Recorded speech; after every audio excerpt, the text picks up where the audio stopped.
우리 유혜연 우리 성도님은 새벽에도 보고 또 저녁에도 보고 너무 기쁩니다. 새벽기도 시간도 이렇게 참석을 하고 우리 유혜서 성도님께서는 새벽에 오늘 못 일어나셔서 못 오시고 그래도 너무 예쁩니다. 감사합니다. 우리가 예수를 믿는다 이렇게 말하죠. 예수를 믿는다. 이 말은 내가 예수를 믿는다는 항상 전제가 돼요. 내가 무엇을 믿는다고 할 때는 내가 주체자가 되어지죠. 그런데 이 믿음에 있어서 이 주체자는 누구이신가 하는 부분이에요. 오늘 특별히 이 믿음에 있어서 성령님의 역사, 성령님에 있어서 성령님께서 믿음에 대한 어떤 역사를 하고 계신지, 어떤 일을 이루고 계신지를 살펴보고자 합니다. 우리가 지금 구원의 서정이요, 구원의 계단, 구원의 단계, 또 구원을 이루어가는 어떤 성경에 대한 조직신학적인 면이 있어서 분류를 해 놓은 것인데요. 오늘 믿음에 있어서 특별히 성령님 역사에 대해서 함께 말씀을 나누고자 하는데 에베소서 2장 8절 9절이에요. 에베소서 2장 8절 9절 말씀을 다시 한번 우리가 너무나 잘 아는 말씀이고 대부분 모두가 다 외우는 말씀이기도 하지만 우리가 이 말씀에 대한 좀 깊게 생각하는 그런 시간을 가졌으면 합니다. 자, 8절 9절 말씀 같이 한번 합독하겠습니다. 너희는 그 은혜에 의하여 믿음으로 말미암아 구원을 받았으니 이것은 너희에게서 난 것이 아니요 하나님의 선물이라. 행위에서 난 것이 아니니 이는 누구든지 자랑하지 못하게 함이라. 아멘. 그리고 요한복음 3장 16절은 우리가 다 외우죠. 외우니까 한번 같이 한번 하겠습니다. 하나님이 세상을 이처럼 사랑하사 독생자를 주셨으니 이는 누구든지 이는 그를 믿는 자마다 멸망치 않게 하려 하심이라. 갑자기 헷갈렸네요. 이는 그를 믿는 자마다 멸망치 않게 하려 하심이라. 끝까지 같이 해볼까요? 다시 한번. 갑자기 헷갈렸습니다. 자, 시작. 하나님이 세상을 이처럼 사랑하사 독생자를 주셨으니 이는 그를 믿는 자마다 멸망치 않고 영생을 얻게 하려 하심이라. 아멘. 네. 이 말씀을 갖고 오늘 믿음에 대한 성령님의 사역에 대한 말씀을 나누고자 합니다. 자, 구원은 하나님께서 시작하신 사역이다. 하나님께서 하신 사역이에요. 구원은 어디서 출발하는가? 이렇게 물을 때 하나님에게서 시작한다는 거예요. 나로부터서 아니에요. 요한복음 3장 16절 우리가 함께 외웠는데요. 하나님이 세상을 이처럼 사랑하사, 그러니까 하나님이 세상을 이처럼 사랑하사, 구원의 시작은 어떤 인간의 결심이나 인간의 의지나 노력이 아니라 하나님의 사랑으로부터서 구원이 시작이 되어졌다는 거예요. 내가 하나님의 자녀가 됐다는 것은 이미 나는 하나님의 큰 사랑을 받는 주의 백성으로 내가 이 자리에 있다는 내용입니다. 그러니까 우리가 하나님을 먼저 찾아가는 것이 아니라 하나님이 우리를 먼저 찾아오셨어요. 우리가 하나님을 사랑하는 것이 아니라 하나님께서 먼저 우리를 사랑하셨습니다. 이것이 구원의 출발이에요. 출발. 오늘 그 에베소서 2장 우리가 8절 9절 말씀을 함께 이제 합독을 했는데요. 우리가 갖고 있는 믿음이라고 말하는 내가 예수를 믿는다, 내가 하나님을 믿는다 말할 때 믿음조차도 하나님의 선물이라고 말했거든요. 하나님이 값없이 거저 주시는 선물이다. 다시 한번 에베소 2장 8절 말씀 볼까요? 2장 8절 말씀입니다. 너희는 그 은혜에 의하여 믿음으로 말미암아 구원을 받았으니. 여기 중요한 질문이 하나 있죠. 자, 믿음이 어디서 오는가? 믿음이 어디서 온다고 그래요? 많은 사람들이 말하죠. 내가 믿게 됐습니다. 내가 믿습니다. 내가 마치 예수님을 선택하고 하나님을 선택한 것처럼 사람들이 생각을 합니다. 근데 성경은 그렇게 말하지 않아요. 분명히 뭐라고 말하냐면 이것은 너희에게서 난 것이 아니라 뭐라고요? 하나님의 선물이다. 이것이 뭐예요? 여기서 말하는 이건 은혜, 믿음이죠. 은혜도 믿음도 모두가 다 하나님의 선물이라는 겁니다. 믿음을 볼 때, 내가 믿게 되었다가 아니라, 믿음이라는 선물을 내게 하나님께서 주셔서 내가 예수를 믿고 하나님의 자녀가 되었구나. 이 말이에요. 믿음이라는 선물을 주셔서. 그러니까 성령 하나님께서 우리 안에 믿음을 일으키신다. 이렇게 말을 해요. 그렇다면 질문이 생기죠. 하나님이 믿음을 주신다면 어떻게 주시는가? 이 이제 질문이 생기죠. 하나님 내게 믿음을 주셔서 하나님 믿게 되었는데 그렇다면은 어떻게 내게 믿음을 주셨지? 이런 질문이 이제 생기게 되잖아요. 그렇죠? 우리 유에서 성도님? 그러죠? 네, 그래요. 맞아요. 이것을 우리는 그래서 성령님의 역사다. 한번 따라서 할까요? 성령님의 역사다. 성령님의 역사예요. 그러니까 인간은 본래 하나님을 믿을 수 있는 존재가 아니었어요.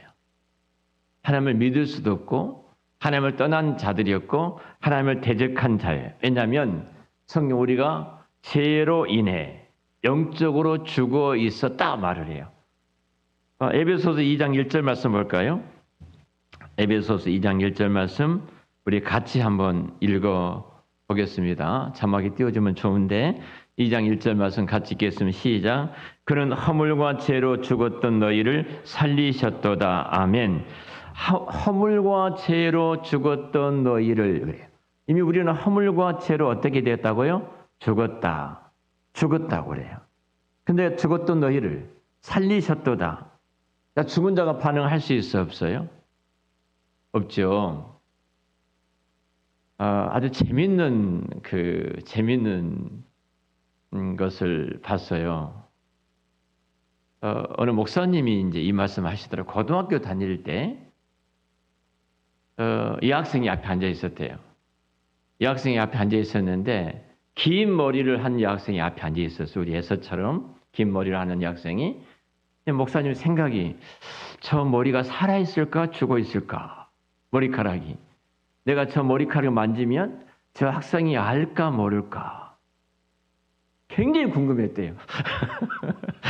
그래서 이 목사님께서 그 앞에 앉아있는 이 학생의 머리카락을 만져봤대요. 아무런 반응이 없더래요. 그분이 저희 노예 김덕선 목사님이 아주 공부를 잘하셨던 분이에요.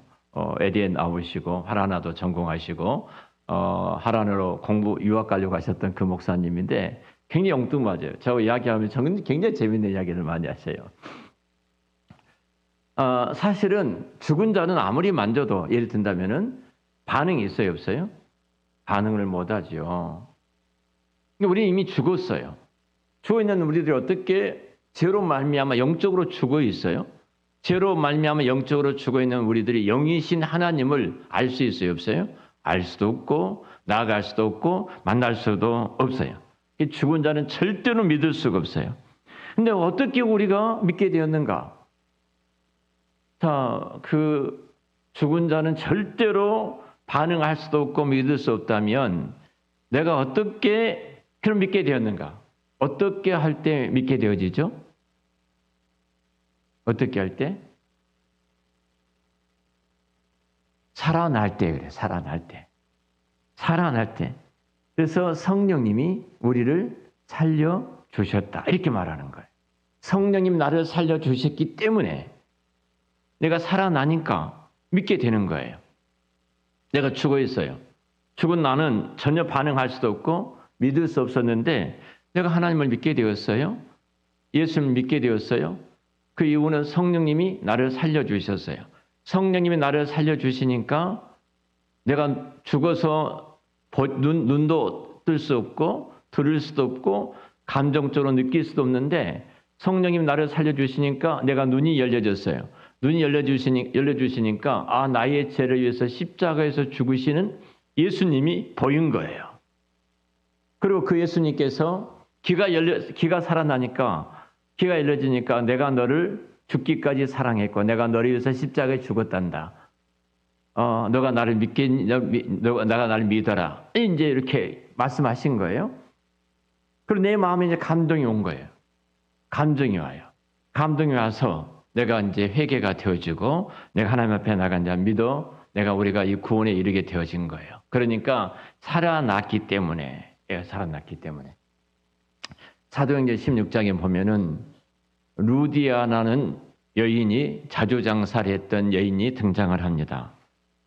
이 여인이 등장하는데 이 루디아 여인이 빨래터에서 일을 하고 있었어요. 빨래를 하고 있었어요. 근데 바울하고 이야기를 합니다. 바울 사도하고 이야기를 해요. 근데 바울이 말을 해요. 이 여인한테 말을 해요. 복음을 전한 거예요. 예수님에 대해 전하고 예수님이 누구시다고 전하고 이렇게 쭉 말을 하고 있었어요. 그때 이 여인이 믿게 되어졌어요. 성경은 이 여인이 믿게 된 이유를 뭐라고 말해요? 주님께서 그 여인의 마음을 열어.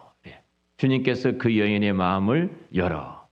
이게 주님께서 그 여인의 마음을 열어주시니까 예수를 믿게 되어지고 바울의 말을 믿게 되어지고 사도 바울을 따르게 되었다고 말을 하는 거예요. 이 말이 무슨 말이냐면 믿음은 마음이 열려야지 생기는 것이다.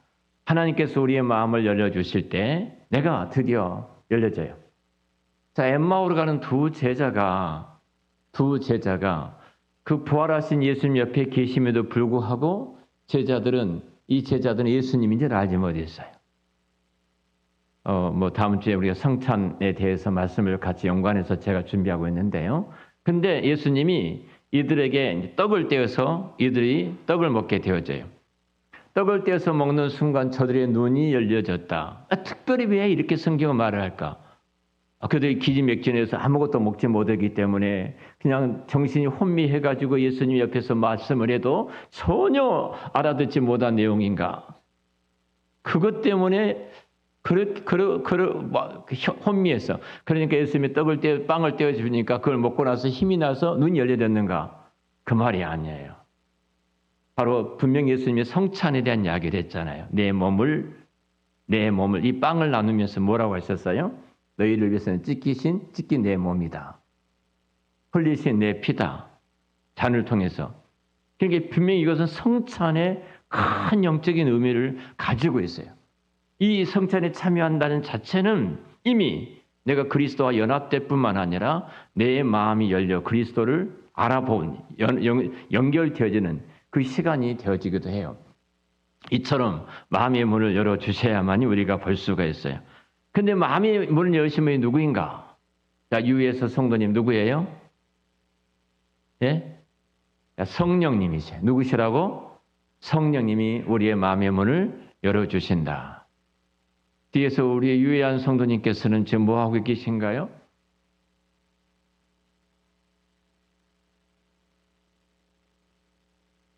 우리 마음의 문을 누가 열어주신다고요? 성령님이 열어주셔요. 성령님이. 여러분 설교를 듣는다고 해서 자동으로 마음이 열려진 것이 아니에요. 목사가 설교를 한다고 해서 이 말을 여러분들 다 알아듣고 깨닫는 것도 아니에요. 말씀을 내가 읽는다고 해서 자동적으로 내가 그 말씀을 믿어진 것도 결코 아니에요. 하나예요. 성령님께서 역사하실 때 그 말씀이 믿어지고 성령님 역사하지 아니하면 절대로 믿어질 수가 없어요. 이게 목사가 설교하러 올라올 때 말씀을 준비한 것도 중요하지만 성령님께서 이 말씀이 선포되어질 때 목사나 듣는 모든 사람들의 마음의 문을 열어서 우리로 하여금 믿게 해달라고 기도한 것이 설교자의 가장 큰 기도의 제목이에요. 그래서 스펄전 목사님은 그 일을 위해서 예배 시간마다 성령께서 모든 성도들의 마음의 문을 열어주기 위해서 기도하는 기도의 사역자들이 있었어요. 그것들이 기도원 300명 용사처럼 300명이 끊임없이 목사님 말씀을 전할 때 성령께서 그 말씀이 그렇게 탁월한 설교자였지만 21세기 최고의 설교자였지만 그래도 불구하고 성령이 역사하지 않으면 절대로 우리가 마음이 열려져 믿을 수 없기 때문에 그렇게 기도하는 분들을 통해서 계속해서 기도할 때 성령님이 그렇게 역사를 하신 겁니다. 이처럼 성령께서 역사하실 때 그 말씀이 내 마음에 들어오고 믿어지고 그리고 믿어짐으로써 그 말씀이 내 생애에 하나님의 큰 권능으로 역사하는 손길들을 보게 되어지는 겁니다. 성령님은 가장 중요한 일을 또 행하시죠. 우리 죄를 깨닫게 해 주십니다. 성령님께서 우리의 죄를 깨닫게 해 주시는데요. 사실 어찌 보면은 사람들은 대부분이 나의 죄를 숨기려고 합니다. 뿐만 아니라 내 죄됨을 드러내는 것을 수치스럽게 생각하기 때문에 그것들을 더 감추려고 포장을 합니다. 포장하는 방법이 여러 가지가 있습니다. 근데 아무리 포장을 해도 성령님이 임하시면 요한복음 16장에 있는 말씀처럼 그가 와서 죄에 대하여, 의에 대하여, 심판에 대하여 세상을 책망하시리라. 성령이 임하시면은 우리는 숨길 수가 없는 것입니다. 그러니까 사람은 스스로 내가 죄인이라는 것을 인정하지 않아요. 다 나는 옳고 그렇고 다른 사람과 비교하면서 나는 그렇게 괜찮은 사람이야. 이 정도면 쓸만한 사람이지 그런 생각을 합니다. 그리고 늘 자기 자신을 합리화해요. 내가 이렇기 때문에 이랬습니다. 자, 우리 아이들도 마찬가지예요. 우리 아이들도 예배 시간에 너 왜 그랬어? 그럼 이렇게 말할 수 있죠. 예배 시간에 그 목사님이 설교하시는데 뭔 말한지 하나도 못 알아먹겠는데 너무 지루하고 답답하다고. 그래서 내가 이 행동을 했어. 이렇게 말할 수가 있어요. 합리화하는 거예요. 항상 내가 하는 행동에 대해서 정당화시키려고 인간은 끊임없이 그것을 끄집어내지 않습니까? 그런데 어느 날 내가 죄인이라는 것이 가슴 깊게 정말로 깊게 깨달아지기를 시작을 합니다. 이것이 뭐냐면 성령님이 역사하신다. 성령님이 그 일을 이루어 주셨다. 이렇게 말할 수 있어요. 성령은 가장 중요한 것입니다. 성령님은 우리를 예수 그리스도를 보게 하십니다. 자, 요한복음 3장 16절 우리가 아까 말씀을 읽었잖아요. 하나님이 세상을 이처럼 사랑하사 독생자를 주셨으니 이는 그를 믿는 자마다 그를 믿는 자라고 그래요. 믿는 자. 근데 무엇을 믿게 해주는 거예요? 예수 그리스도를 믿게 해주신 거예요. 성령님께서 우리로 하여금 예수님을 믿게 해주셔요. 하나님의 영으로 하지 아니하면 하나님을 아버지라고 절대로 할 수가 없다고 말씀하셔요. 성령님께서 우리로 하여금 하나님을 아버지라고 부르는 그 고백을 할 수 있게 하시고 예수를 믿어 구원에 이르는 은혜를 베풀어 주셔요. 이 십자가 사건은 단순한 사건이 아니에요. 우리 고난주간을 보내고 있습니다만 나를 위한 사건으로 2000년 전에 그 사건이 아무리 생각해봐도 한번 생각해보세요. 2000년 내가 보지도 못하고 듣지도 못하고 시간이 하루 이틀이 아니라 2000년의 세월이 흘렀습니다. 근데 2000년 전에 그 골고다의 십자가의 사건이 오늘 나의 사건으로 믿어지고 그 사건이 오늘 나의 사건이 되어지고 그 일이 나의 일이 되어지고 그 일이 내가 함께 그리스도의 십자가에 죽으실 때 나도 함께 죽었다. 예수님 나를 위해서 죽으셨다. 어떻게 가능한 일이냐는 거예요. 내가 보지도 못하고 듣지도 못하고 그것도 하루 이틀이 아니라 2000년 전의 사건, 그것도 이스라엘의 한 어느 지역의 사건, 이 사건인데 어떻게 믿어줄 수 있느냐는 거예요. 성령님께서 행하시기 때문에 하나님의 영은 시간과 공간을 초월하셔요. 그러니까 우리는 어제가 있어요. 그리고 오늘이 있어요. 내일이 있어요. 우리 육신의 몸을 입고 하나님이 창조한 세계는 이 시간과 공간의 제약을 받게 되어 있어요. 옛날이 있고 현재가 있고 미래가 있어요. 근데 하나님께서는 과거, 현재, 미래가 없으십니다. 하나님은 현재밖에, 오늘밖에, 지금밖에 없으셔요. 그래서 구약의 히브리어는 알료와 미알료밖에 없어요. 그 하나님이 약속하셨던 일들이 아직 미알료됐다, 알료되었다 이것밖에 없어요. 시제가 없어요. 과거, 현재, 미래가 없어요. 이 말은 무슨 말이냐면 하나님은 과거, 현재, 미래가 없다는 거예요. 처음과 끝이 하나님은 바로 오늘이에요.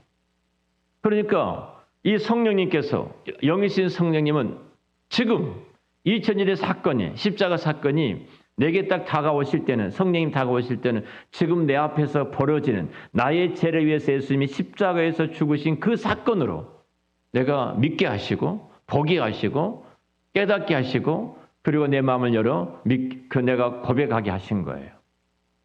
그 은혜로 우리가 이 자리에서 예수를 믿어 자녀가 되어진 것입니다. 이것을 헬라어에서는 시간이라는 단어를 두 단어를 쓰고 있거든요. 카이로스와 크로노스라는 단어를 쓰고 있는데 크로노스라는 단어는 우리가 갖고 있는 역사 속의 단어이고 카이로스는 하나님의 시간표예요. 없어요, 시간이. 하나님의. 그러니까 어제나 오늘이나 영원토록 하나님 뭐라고요? 동일하시다. 동일하시다. 그 영적인 세계에 이루어진 일들이에요. 자, 이렇게 놓고 생각해 본다면 성령님의 사역은 어찌 보면은 내가 지금 믿는 자나요. 성령 내게 믿음을 주셨는데 이 믿음은 그 전적인 하나님의 은혜다. 이렇게 말할 수 있어요. 그래서 우리는 결국 이렇게 고백을 합니다. 내가 믿는 것이 아니라, 한번 따라서 할까요? 내가 믿는 것이 아니라 하나님이 나로 믿게 하셨다. 아멘. 내가 믿는 게 아니에요. 바로 이것이 은혜입니다. 조금이라도 내가 한 것이 있다면 우린 자랑할 수밖에 없어요. 정말 그래요. 내가 선택했다. 내가 결단했다. 내가 믿었다. 성경은 분명히 말씀하잖아요. 에베소 2장 9절에 이것은 행위에서 난 것이 아니니 하나님의 선물인데 누구든지 뭐라고요? 자랑치 못하게 하려 하심이라. 만약 행위에서 났다면 우린 자랑해야 하는 거예요. 근데 하나님의 은혜라는 겁니다. 그 은혜로 말미암아 우리가 이 자리에 있고 그 은혜로 인해서 내가 봉사하고 그 은혜를 위하여 우리 이종수 권사님께서는 꽃꽂이도 아름답게 하신 거예요. 그 은혜요. 그 은혜를 내가 알지 못한다면 우리 늘 자랑하게 돼 있어요. 우리 인간은 부패하고 타락한 우리의 모습은 그 자리까지 갈 수밖에 없는 것입니다. 그렇기 때문에 그 은혜를 아는 사람은 겸손할 수밖에 없습니다. 로이 존스 목사님이 그 고백을 하셨어요. 그분의 책을 보면은 뭐라고 말하냐면 시간이 올수록 나이가 먹을수록 내가 신앙이 깊어질수록 내가 하나님 앞에서는 할 말이 없습니다. 할 말이 없습니다. 모든 것이 뭐라는 거예요? 하나님의 은혜였습니다. 내가 왜 이렇게 고생을 해야 돼? 그거 없어요. 그 하게 하신 분이 하나님인데 내가 하니까 고생했다고 화가 나는 거예요. 내가 했다고 생각을 하니까 겸손할 수밖에 없어요. 구원이 전적인 하나님의 은혜라고 생각한다면 우리는 어떻게 살아야 하는가? 겸손하게 살아야 됩니다. 정말로 겸손하게 살아야 돼요. 믿는 것은 결코 자랑이 아니에요. 믿게 된 것이 은혜임을 깨닫는다면 우리는 감사밖에 안 남습니다. 다른 사람보다 내가 나아서 믿는 것도 아니고 부모가 예수 믿으니까 우리 성도님께서 예수를 믿는 것이 아니라 뭐라는 거예요? 성령님께서 내게 믿음을 주셔서 그 은혜로 내가 믿게 되었습니다. 라고 겸손하게 살아가는 거예요. 두 번째로 이 은혜를 아는 사람은 기도할 수밖에 없어요. 왜냐하면 믿음은 인간의 설득으로 되어진 것이 아니기 때문에 그렇습니다. 여러분 전도할 때 우리가 그렇잖아요. 말을 잘해서 전도가 되어진 것도 아니잖아요. 우리 전도 현장 보면은 탁월한 내가 전도에 대한 프로그램을 갖고 훈련받아서 그것을 가지고 말하기 때문에 저분 예수 믿었다 또 할 수 있어요. 그럼 말 한마디에 예수 믿는 분들이 얼마나 많아요. 당신은 죄인입니다. 말이 된 이야기입니까? 말이 안 되죠. 지나가는 사람을 만나서 당신은 죄인입니다. 그 말할 때 성령님이 그 말을 통해서 그 심령을 때리는 순간 내가 죄임을 깨닫고 그러면 내가 어찌할꼬 하고 서기 기독교가 그랬던 것처럼 내가 어떻게 해야 합니까? 이런 반응을 할 수밖에 없어요. 성령님이 역사해야 되기 때문에 우리는 그 열매가 맺어진다는 사실을 아니까 그래서 우리는 기도하는 것입니다. 하나님 저 사람의 마음을 열어주소서. 사도 바울이 그 바울 서신의 모든 서신에 보면 항상 교회에게 부탁한 것이 저 완악한 자들의 마음을 열어 복음의 빛이 비춰지도록 기도해 주시기를 바랍니다. 복음의 말씀을 내가 많은 핍박과 방해가 있지만 더욱더 담대하게 입을 열어 복음을 전할 수 있도록 여러분들이 기도해 주시기를 바랍니다. 내가 담대하게 입을 열어서 복음을 죽음을 두르지 않고 전할 수 있는 것은 성령님의 능력인 것을 사도 바울은 알았기 때문에 교회로 하여금 그 기도를 요청을 했던 것이고, 성령께서 마음의 문을 열어주시지 않은 누구도 예수를 믿을 수 없다는 사실을 알았기 때문에 사도 바울은 교회로 하여금 끊임없이 그들의 영혼을 위해서 복음이 전파되도록 기도를 부탁을 했던 것입니다. 바로 성령님께서 역사하지 아니하면 절대로 우리는 믿을 수가 없기 때문에, 그래서 우리는 기도해야 합니다. 말씀을 마치겠습니다. 믿음은 성령의 선물입니다. 따라서 할까요? 믿음은 성령님의 선물이다. 구원의 서정을 우리가 지금 말씀을 따라가고 있는데요. 구원의 서정 속에는 믿음은 인간의 작품이 아님을 분명하게 우리에게 말씀해 줍니다. 바로 성령님의 하시는 일이다. 성령님의 역사이다. 하나님이 사랑하셨고 예수님이 십자가에 지셨고 성령님께서 우리 안에 역사하셨기 때문에 내가 예수를 믿어 하나님의 자녀가 되는 그 은혜된 자리에 우리가 있게 된 것입니다. 그러면 오늘 우리는 고백해야 됩니다. 뭐라고 고백해야 할까요? 딱 하나예요. 주님 감사합니다. 이것밖에 없습니다. 주님 감사합니다. 네가 믿는 것이 아니라 나로 하여금 믿게 해 주셔서 감사합니다.